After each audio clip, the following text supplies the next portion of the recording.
Federal Drive is presented by GEHA, Government Employees Health Association, proudly providing health and dental benefits to federal employees and their families. Visit GEHA.com. And now, the Federal Drive with Terry Gerton, sponsored by GEHA. Welcome to the Federal Drive on Federal News Network. It's Wednesday, May 6th, and it's Public Service Recognition Week. I'm your host, Terry Gerton, and I'm glad you're here. Coming up on this hour of the Federal Drive, after a year of workforce cuts, restructuring, and tighter performance rules, OPM Director Scott Cooper talks about what recognition actually means right now. Plus, we have a conversation with a 2026 Sammies awardee whose federal research reshaped an entire industry. Those stories and much more ahead during this hour of the Federal Drive.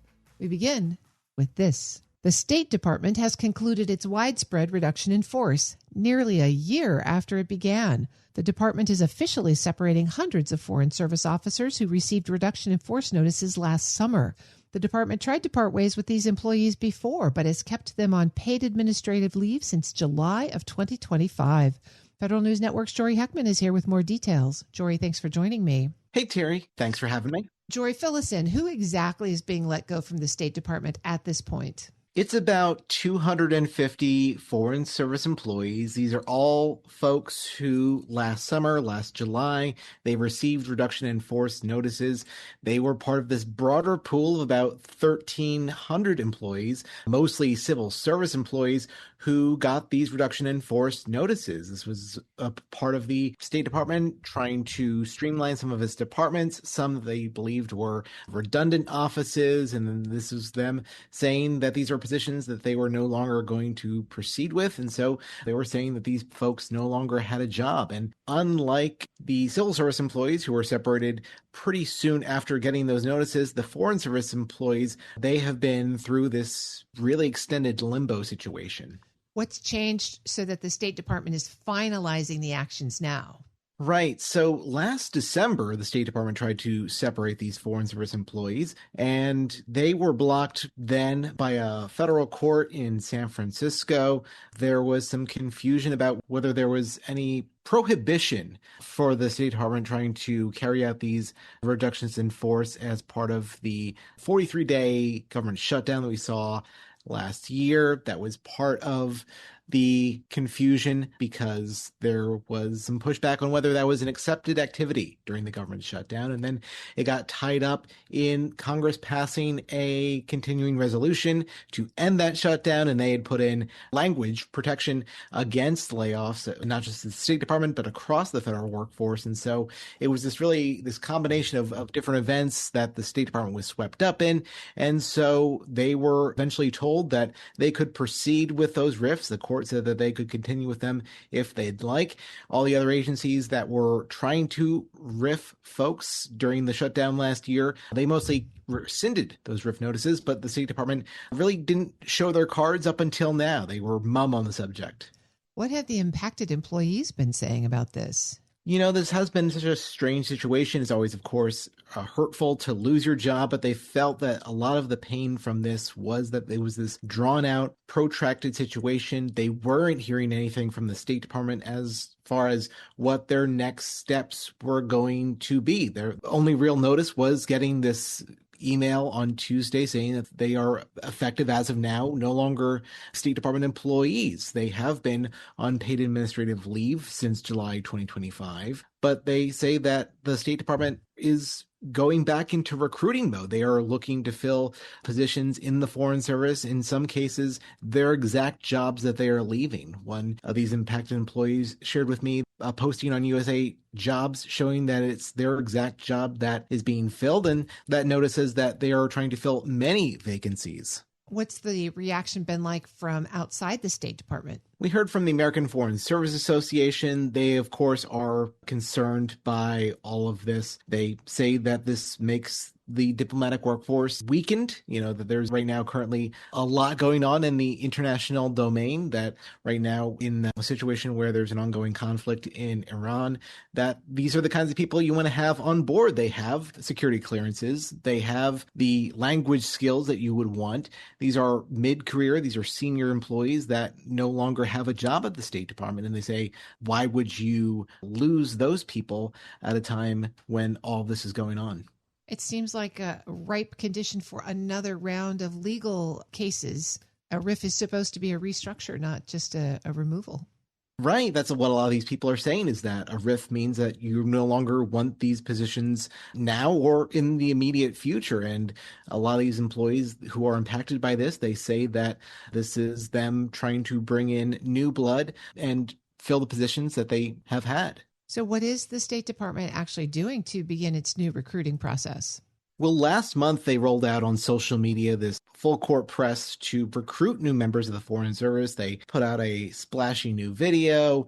They were doing all of this different messaging. They had Secretary of State Marco Rubio write a blog post on the State Department website saying that they are looking for the next generation of diplomatic talent. And of course, all of this is happening at a time when they are showing the current workforce, telling them that they no longer have a job at the State Department. And so AFSA and some of the lawmakers who have been critical of this, they say that this is a hard thing to sell at a time when you're trying to bring new employees on board. There was not that long ago that the federal workforce was a place that you would stay for your entire career. That's no longer necessarily the case, but it has been for the Foreign Service. This has been a place where once you join, the expectation is that you're going to stay for decades. And so this is something where impacted employees say that that is no longer the situation. It sounds like this might not be the final chapter in this saga, though. There may be more to come. We'll see what happens next. That's Federal News Network's Jory Heckman. Jory, thanks for joining me. Thanks, Terry. You can find his full story at federalnewsnetwork.com. Up next, after cuts, restructuring, and tighter performance rules, what does recognition actually mean right now for the Federal Service? This is the Federal Drive with Terry Gerton on Federal News Network. Tune in Tuesdays at 10:30 a.m. and 2:30 p.m. for the Innovation in Government Show, sponsored by Carasoft. Hear from the industry leaders advancing the technologies shaping how agencies modernize secure operations and deliver better services. Innovation in Government covers what is changing now, what is working from cybersecurity and cloud to data, AI, and emerging technologies. Listen to Innovation in Government, Tuesdays at 10:30 a.m. and 2:30 p.m. on Federal News Network. Search Innovation in Government.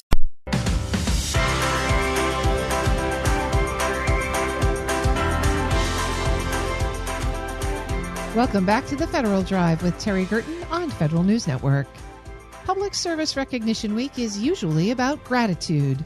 This year, it follows workforce reductions, sharper accountability rules, and renewed debate about capacity and morale. OPM Director Scott Cooper says recognition in this moment is less about ceremony and more about how the government expects people to do their jobs. Director Cooper, thank you so much for joining me during Public Service Recognition Week. It's great to have you on the show. Thanks for having me, Terry. Great to be here. Well, let's start with Public Service Recognition Week. Usually that's a time we focus on gratitude for the public workforce in general, for the federal workforce in particular. This year follows kind of a rough year. Workforce reductions, restructuring, tighter performance standards. When you think about recognizing public service in 2026, what does that phrase mean to this administration right now? Yeah, well, look, Terry, I think it still means the same thing as you kind of led in on the preamble there, which is, look, despite a lot of the changes, and I recognize that, there have been a number of changes for people over the course of the year. At the end of the day, look, we have a really dedicated workforce of people who show up every day and are trying to do their best job on behalf of the American people. And look, I think this is a very, kind of good way for us to at least recognize that despite all the changes. And remember that, when you wake up in the morning and people get their IRS checks or their Social Security checks or other things that have to happen. And obviously we have military actions going on, all the things that the federal workers do to kind of preserve and protect and make sure that the American people can go about their day-to-day lives. I think Public Service Recognition Week is a great reminder of that. OPM has emphasized accountability and performance differentiations and removing barriers to poor performance. So how do you balance that focus on performance with maintaining morale among the career employees who, as you say, are still showing up every day and doing work for the American people? Yeah, so what we're really trying to do is create what we call a high-performance environment. And that, as you rightly mentioned, that includes two things. One is on the lower end, making sure that people are accountable. And so, look, there's no question any organization, there are, always some individuals who may not be doing the things that we need them to do. And we either have to help them improve that behavior, or in some cases, they may no longer be able to perform those duties accurately. We have to have an ability to remove them from the organization and bring somebody in who can do that. But as importantly is on the top end, which is making sure we differentiate fantastic performance. So there's really two pieces to this. And on the top end, one of the things that, we've seen for a long period of time is we haven't done a great job of differentiating people who are truly going above and beyond and doing fantastic work on a regular basis. And so as we think about that, that means making sure that as we think about bonuses and reward systems and recognition, that we disproportionately bring those to the people who truly are going above and beyond and delivering for the American people. As you've seen this play out over the first 18 months or so of this administration, are you seeing the impacts of that expectation and those actions? I think we are. So look, on the top end, as your listeners would probably know, last year we put in place some regulations to restrict the number of the SES and the most senior level executives in government, the rating systems, and making sure that we don't have everybody getting a 4 or a 5, which are the very, very top ratings. And also, as I said, at the same time, making sure that bonus money and reward money is disproportionately flowing to those individuals. So we're starting to see that change in behavior. And then look, on the bottom end of accountability, we certainly have a lot of work there to do there. But what we're trying to do is figure out how do we make sure that managers recognize on a day-to-day basis that they really have to understand what their employers are doing, and they need to make sure that when people are not able to do their job, that something's taking place there. One of the things that I've seen not just here in the government but in other organizations is it's a real demotivator to people if you have individuals who are just not able to kind of perform the duties that are required in their jobs. And I don't think it's an issue of being callous. I think it's an issue of making sure that you are ensuring that everybody in the organization who does show up and come to work every day can do the things knowing that all the team members are carrying their appropriate weight. The administration canceled the Presidential Rank Awards last year. You brought them back this year. Is that one of the ways you're trying to expand the recognition of high performance? Absolutely. Yeah. Look, I think you can't have a high performance culture without dealing with an environment where people do go above and beyond. We recognize them. So we're trying to do that. The other things that we have that we're working on is we're trying to eliminate what I would call proxies for performance and promotion in the organization. So a lot of the jobs and a lot of the promotions that are happening in the government are gated on minimum tenure requirements in roles. And so one of the things we're trying to do is eliminate what are called time and grade restrictions, which would make it much easier that if somebody does a fantastic job, even if they've only been doing that job for 6 months, we shouldn't have a time-based restriction to our ability to promote and recognize that individual. So to me, the stuff we're doing on the top end is actually the most important part of it, because I think people respond to those types of incentives.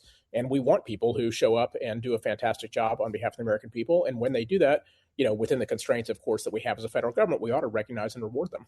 So you're talking here about recognizing excellent performance. There's a pretty significant drawdown in the federal workforce, and people are hearing they need to do more with less. So to achieve that kind of high performance, how are you managing capacity? Is there a line where workforce reductions start to really threaten mission delivery rather than improve efficiency? Yeah, the way we think about it and the directions that we and our partners at OMB have given to all the different agencies is, look, we have constantly been in an environment where, number one, we have not traditionally been very good at taking things off our plate. So often, some kind of new requirement comes out, we add that to our work. And quite frankly, the MO has been go back to Congress and ask them for more headcount in order to address that. So thing number one, I think, in creating efficiency is going through and figuring out maybe we're doing 20 things today, and maybe there are 2 or 3 that, quite frankly, we've been doing for a long time, but the honest answer is they're not statutorily required. They're not adding a lot of value, and we have to be comfortable with the idea that there are some things that are going to come off our plate, particularly, as you mentioned, in an environment where we have fewer headcount. 2 is, as importantly, I think, is recognizing the role of technology and modernization efforts to help ensure that we can increase efficiency of the organization. So, and we're not talking about, I'm not talking about, using AI to literally, kind of completely eliminate jobs for, everybody in the federal government. We know that's not going to happen, but I can tell you in OPM, we're encouraging people to look at processes that they've been doing. What can they do to actually just help technology, make them more efficient? As you well know, we have retirement operations here. For a long time, those have been purely manual, non-technology based organizations where, you just can't deliver the kind of service that you want for the American people without thinking about technology to help improve not just efficiency, but also the quality of delivery. So that's how I think about it, which is, look, there's always, I think, humans have a lot of capacity to do more work. Part of our job as managers is to make sure we figure out ways in which we can take things off their plate that are not value added, and we can use technology or organizational changes or process changes to enable them to actually be more productive and not do things that, quite frankly, might be rote activities that might very well be able to be done through, the use of technology. This administration has had a strong deregulation agenda, trying to take a lot of old regulations off the plate. Are you at OPM involved in that and considering when those deregulation activities might actually have a workload decrease impact? So, as you know, obviously, look, the agencies themselves obviously drive their own deregulatory agenda where they impact, obviously, talent management, and certainly that OPM is involved. And look, I think we've done a great job there. So, I know the White House has released some numbers. I forget the exact numbers, but if you look at the ratio of kind of regulations removed per regulations implemented, it's an incredibly positive trend. And look, I think when you think about all those things, they're really trying to do two things. One is a lot of those regulatory efforts, of course, are aimed at, other actors outside of government, so private sector initiatives, and helping them be more effective. And then two, as you say, are there things that we're doing here from our own workflow perspective that are regulatory in nature, but that may not, no longer be necessary or adding the value that makes sense? And I think we've got an obligation to constantly be looking at those. As we're talking about workforce capacity, OPM does have a number of new hiring efforts that are out there. For job seekers who've been watching the federal space over the last year and a half, hearing about policy overhauls and concerns perhaps about job protection, what's the honest, positive message you want them to hear about choosing public service right now? Yeah, look, I think this is an amazing time to be in public service, in part because of what you and I have been talking about, which is we're trying to just think about things differently. And look, we're not going to get everything, 100% right all the time, but we're trying to go back and say, what are the things that make it harder for federal employees to do their jobs? What are the things that kind of, again, we've been doing maybe just because, quite frankly, we've been doing them for a long time and nobody's bothered to ask the question as what value they add. And thirdly, this high performance culture that we're talking about, what I found over my 35 years of managing people is people want to be in an environment where they come to work every day, they can learn, they can be challenged, they're surrounded by smart people, they feel like they work for a manager who cares about their career development. When they do well, they're recognized, that they're also held accountable, as are other team members. And really, I think that to me is the pitch, which is come to a place where you can work on by far the most exciting and complex problems in the world, right? So whether you're interested in space and the stuff that Jared Isaacman and the NASA team are doing, or you're interested in, really cool energy stuff that the Department of Energy is doing with, kind of next generation opportunities, or you're thinking, you're a defense or military person, you want to see kind of all the really cool deployment of technology that's helping change the kind of the nature of warfare. Like, these are problems that you can only see in government. And if we can couple that with, as I said, a change in environment where people don't feel like every day they're bogged down by bureaucracy and regulatory changes that make it hard for them to come and do their best work, I think it's a pretty compelling job proposition. And which of the hiring initiatives that you have launched are you seeing the biggest impact from? Yeah, so the big ones that we've launched are really focused in two particular areas. One is TechForce generally. TechForce is a program to bring in much needed skills around modern software development, AI skills, data science, cyber. These are areas where, again, for us to achieve the modernization goals that I believe we want to achieve, we've got to inject kind of people who have that skill set. So this is a new program that we've started. The goal is to get about 1,000 engineers to come and do 2-year stints into federal government. And after that, if they love it and they want to stay, that's great. If they decide they want to go back to the private sector, we're also kind of interested in helping them with that. So that's kind of thing number one that's actually getting a lot of traction. We literally actually at OPM here had our first employee come on board in the program literally just yesterday. So that's very exciting. And then more generally, we're trying to focus on what we're calling early career. So one of the big demographic challenges that we have in the federal government is only about 7% of our workforce is what we would call early career, which is, say, people who have kind of, fewer than 5 or 7 years worth of work experience. And if you look at the rest of the U.S. workforce, that number is 22%. So by about a factor of 3 to 1, we're very, very under-indexed on that. And to me, that's a challenge, number one, just from a demographic perspective, because as kind of, our, much of our federal workforce, enters retirement eligibility over the next 5 or 10 or 15 years, we really do need to bring in kind of new people who can hopefully kind of begin to carry out the work on behalf of the American people. And two is, look, I think there's an opportunity for us to do a better job of kind of what you and I were just talking about, which is reinvigorate a public service orientation in our earlier career folks. my very simple, if not crazy goal is, I would love every person, whether they go to college or not, doesn't go to college, when they think about early career to say, wow, if I could go to the government and work on some of the most cool, complex, challenging problems, I can learn, I can develop my own skills. And by the way, like, they don't need to stay here for 40 years if they don't want to. That's fine. We should help them find ways to kind of develop those skills and orient their career in the private sector if that's what they want to do. But I just think we would benefit tremendously from kind of that service orientation among the population today. And, I think there's an opportunity for us to try to reinvigorate that. Well, you're making a great pitch for people to come in and take their first shot at the federal government. Let's come back to the folks who are already here and Public Service Recognition Week, because part of what you articulated in terms of why people should join the government maybe is part of why they stay. They have a feeling of trust and mission accomplishment. When you think about recognition during Public Service Recognition Week, how is this administration sending those signals around trust and respect and work that matters to a workforce that has been through quite a bit of turbulence over the last few months? Yeah, well, look, I think what we're trying to do, and certainly what we're doing here at OPM and encouraging other agencies to do, is exactly what you described, which is like, we need to recognize individuals. So I'll just give an example here at OPM. We have an all hands meeting every month where we get an opportunity to talk to the entire team. And a huge portion of that agenda is showcasing people who are going above and beyond and doing things, which I think is critically important. We have something also here that we call Directors Awards, which is an annual award program that we do that we just kicked off for this year. And as part of that, we've aligned kind of all the awards around what are the cultural values that we're trying to encourage within the organization. So I'll just give you a simple example. One of our cultural values is teams beat individuals.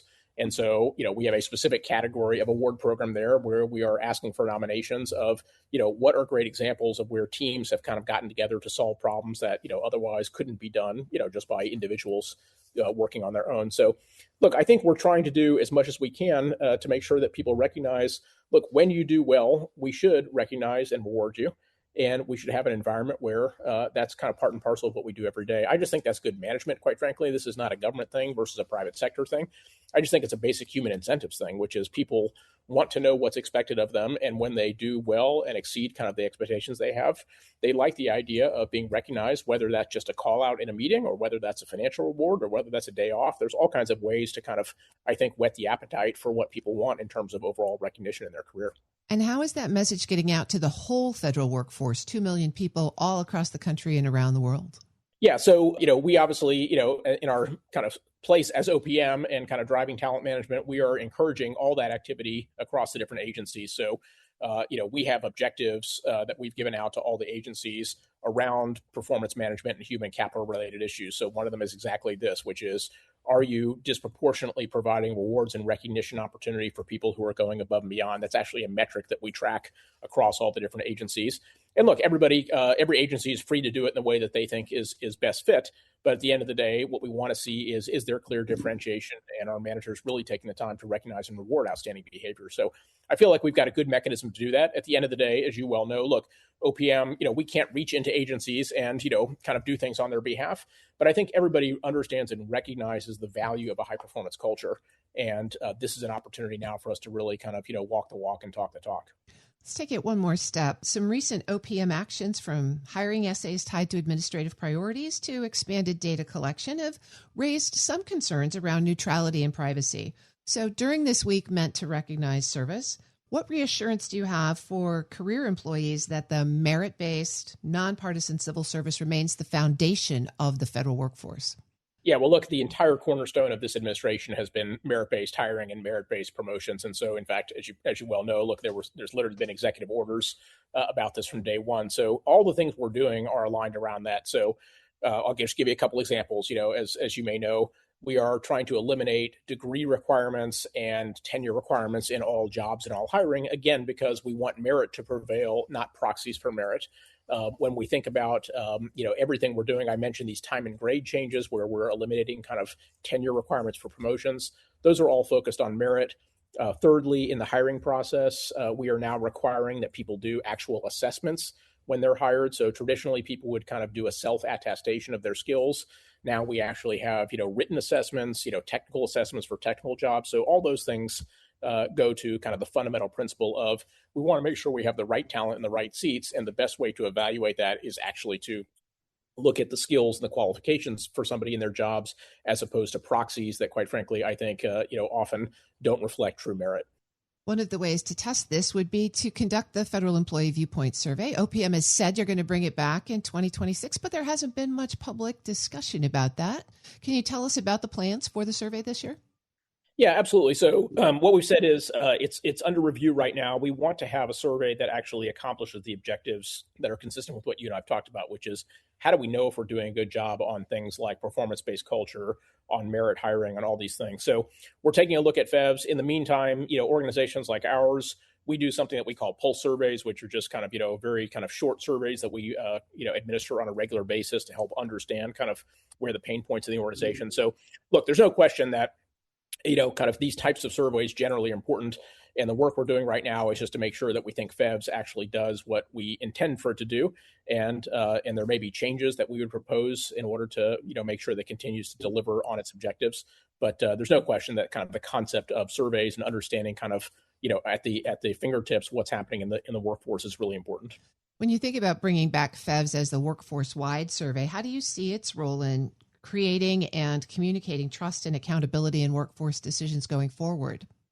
Yeah, well, this is why we are reviewing FEVs, is what at least I've seen as we've looked at it is I don't think it does a great job in many of those areas. So I think it's a good, it might be a very good kind of sound point for, or a talking point for some areas. But what you really care about, at least what I care about, is at the individual manager level, do we know that, okay, do people understand their objectives? Are they held accountable to those objectives?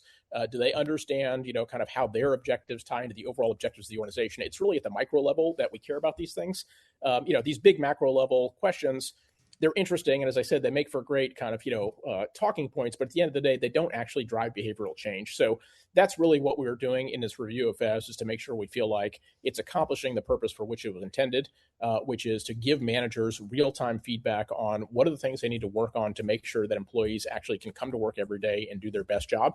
And I think sometimes refinement and re-looking at these things is important to make sure that it's still accomplishing those objectives. Is there a timeline that you're working on to get the survey out this year? Yeah, I mean, look, we will, the goal is to get to a decision on what the kind of new survey format looks like so that we have time to do something over the course of this fiscal year for sure. So we'll keep you posted on that. Well, appreciate the update as it comes. Sure.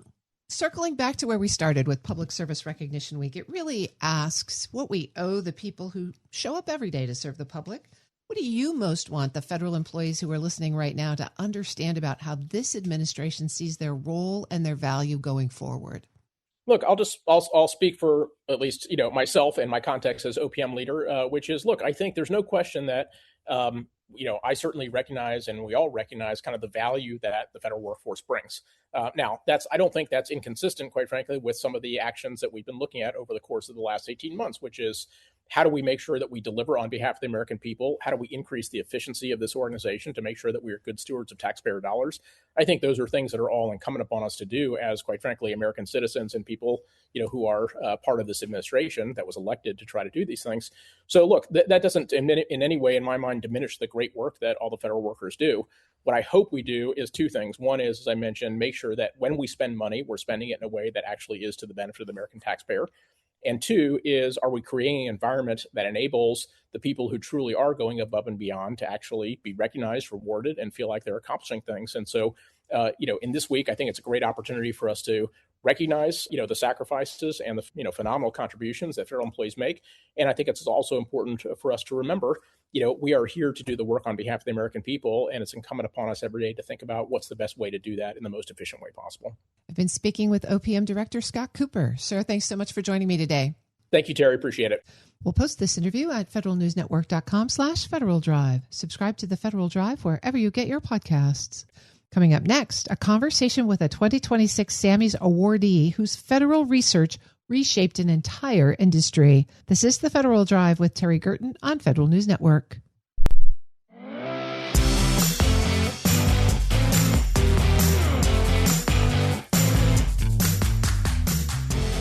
Welcome back to the Federal Drive with Terry Gerton on Federal News Network.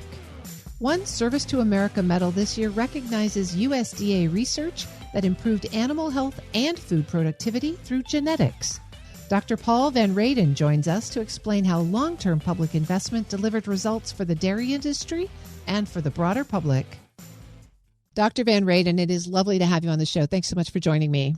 Well, thank you. I'm glad to be here and explain some research. Well, I want to first congratulate you on your 2026 Service to America Medal. That's an exciting award. Yes, I agree. And our team is very pleased. Well, you have spent your entire career doing highly specialized scientific work. What led you to do that work in government instead of, say, academia or the private sector? Oh, that's easy. I started in high school collecting data, which went directly to the USDA program, and that gave me a big interest in data collection and then analysis. I liked math, and the USDA database and genetic evaluation was the thing where I could use those talents.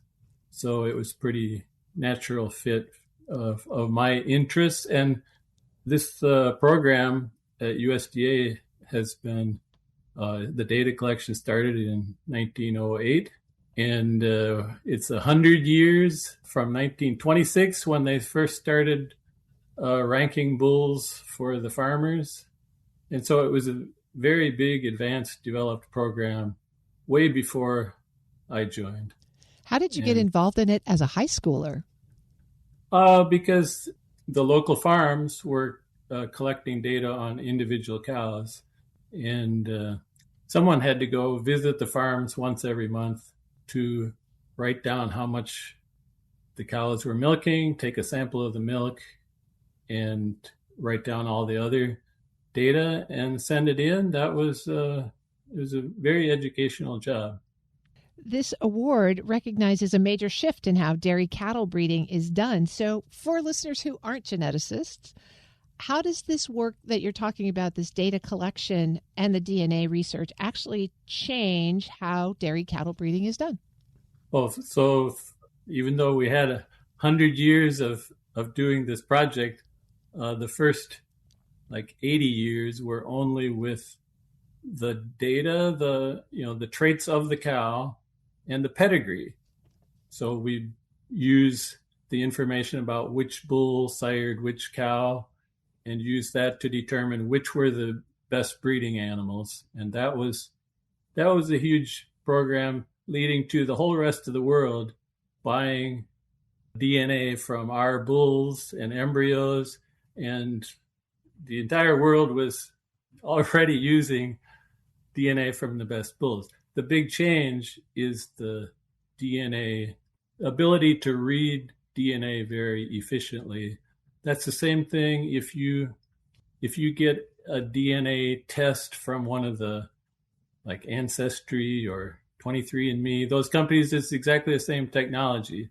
Humans developed the technology, and cows were the second species to have that ability.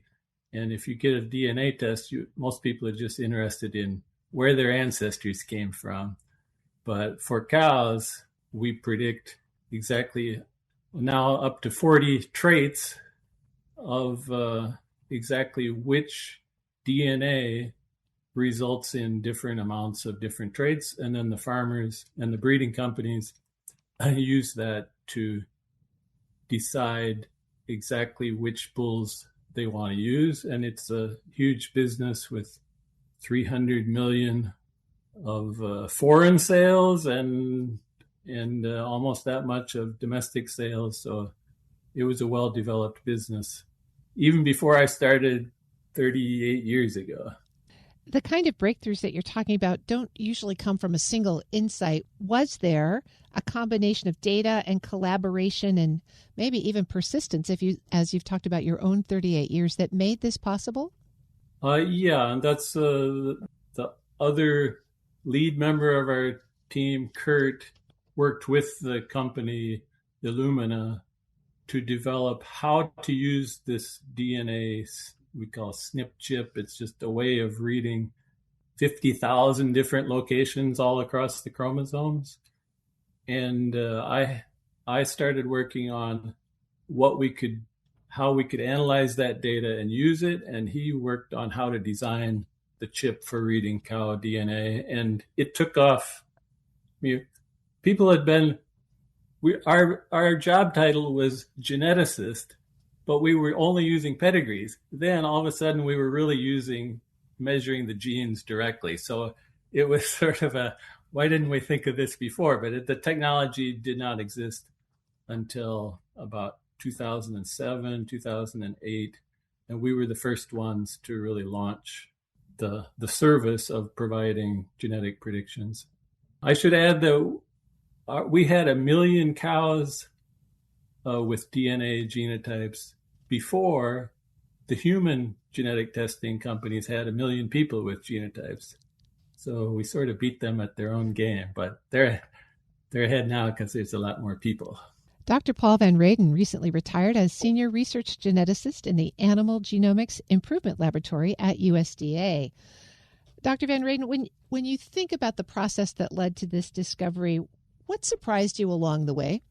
Well, I was personally surprised at how quickly it did take off, but we did a lot of work to try to help people understand how the process worked and why. It's just that instead of waiting 5 years for a bull's daughter to grow up and give milk, we could predict directly when the calf is born. We would say, this one is the one you want to use. And so that the speed is what really changed everything. Instead of waiting for results, we have them immediately. That was the big benefit. What is it about this kind of research that makes it uniquely suited for the federal government to do as opposed to, saying, an academic location or a private sector? Well, because the technology we developed was made publicly available so everybody could use it. And that's sort of why it took off so fast. And it also, once we demonstrated that it worked very well for cow selection, all the other livestock and even most of the other crops are using that same kind of technology that we developed.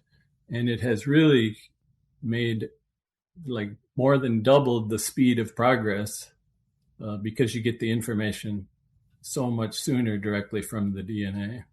You've talked quite a bit about the impact of this discovery on the dairy industry itself. What impact will consumers and the broader public feel as a result?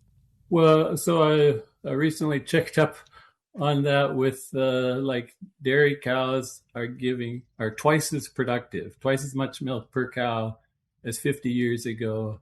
Chickens, egg-laying chickens, they're twice as efficient. Rice, wheat, corn is also all twice as efficient, but we have twice as many people to feed.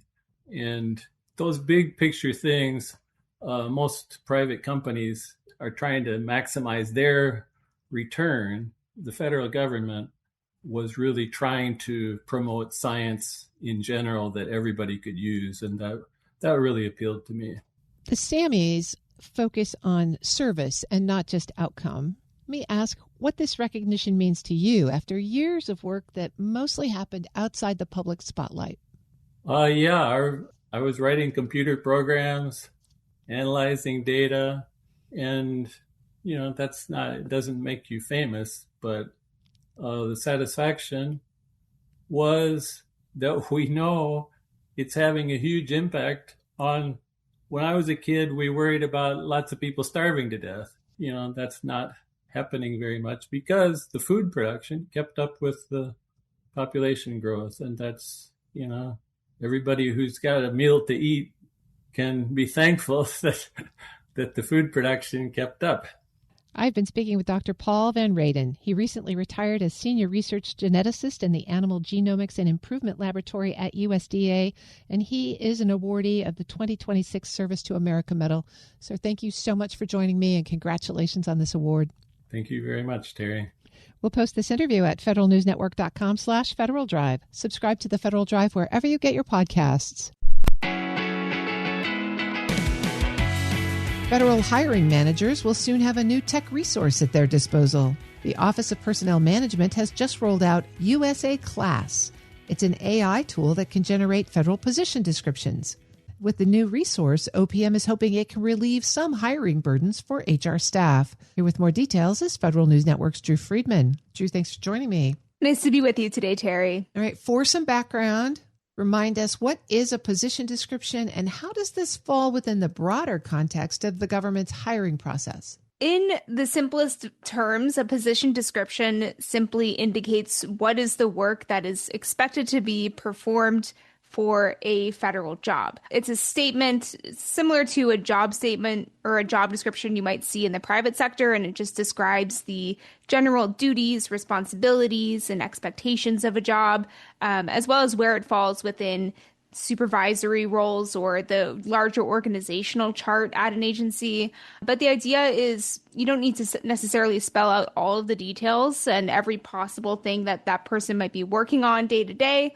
But the idea is to just kind of give an idea of what the expectations will be. This is one of the earlier steps of the federal hiring process. And once you have a position description that's created, that then allows hiring managers and HR staff to match that to the right job title, the right job series, the grade or level for that position. So it's important to have that position description and have it be accurate and complete from the start to make sure that the rest of the hiring process goes as smoothly as possible. How will this AI tool work for helping hiring managers create position descriptions? Will it only be for new positions that are created?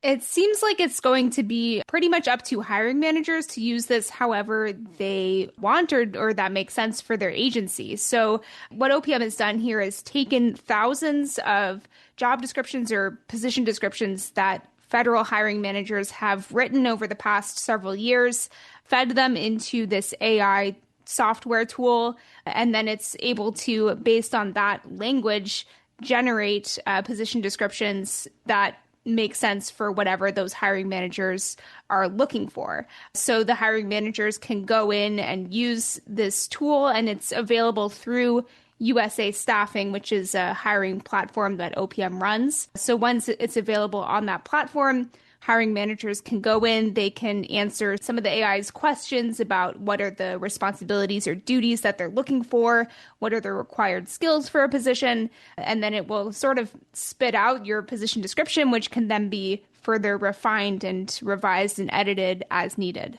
Some of the position descriptions that we currently work with were written in the 1950s bureaucratese. So will this AI tool simplify and modernize the language? Is that the goal?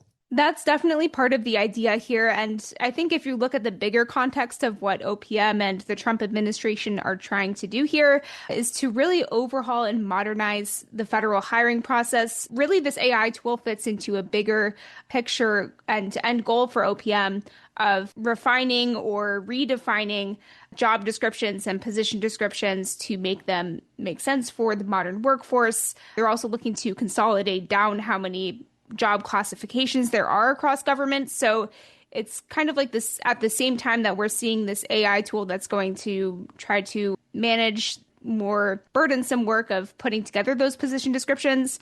We're also seeing a shift in the way that OPM is looking at those descriptions and job skills on the larger scale. Are all of these tools going live kind of at the same time so that the HR team has got the full tool set to work with? This tool is going to be going live. The USA Class tool will be, they simply said early May, so it could be any time in the next week or two. But a lot of them are more longer term goals from OPM. So it's something where they said they're rolling out this AI tool now, but it's something where they can make revisions and make adjustments to it to continue aligning with the other changes that OPM has going on behind the scenes here. And what are some of those other changes? So this all falls under the larger umbrella of what the Trump administration is calling its Federal HR 2.0 initiative. They have a lot of ongoing goals within that. One is to create a consolidated HR IT platform that every agency is going to use, whereas right now we have over 100 different HR platforms that are being used across government. That's something where it's a little bit unclear on the timeline for that. I think they're looking at sometime in 2027, but it's not totally clear yet for that initiative. They're also looking, as I mentioned, to consolidate and revise the more than 600 occupational series that exist across government right now. That's something they just started getting underway a couple weeks ago, where they're looking at, weeding out job descriptions or positions that are no longer relevant or no longer exist, and then moving some under larger umbrellas to make things a little bit simpler for federal HR. But it seems like the end goal here is to just try to bring the federal hiring process up to more modern expectations and standards, and then ultimately, of course, being able to hire the right people for the positions and the skills that agencies are looking for. That's Federal News Network's Drew Friedman. Drew, thanks for keeping us posted on this. Absolutely. Thanks for having me. You can find her story at federalnewsnetwork.com. Federal Drive with Terry Gerton is produced by Eric White and Michelle Sandiford. Our web editor is Stephanie Wright. For the latest updates, stay with federalnewsnetwork.com or follow us on Facebook, YouTube, and LinkedIn. I'm Terry Gerton. Thanks for listening.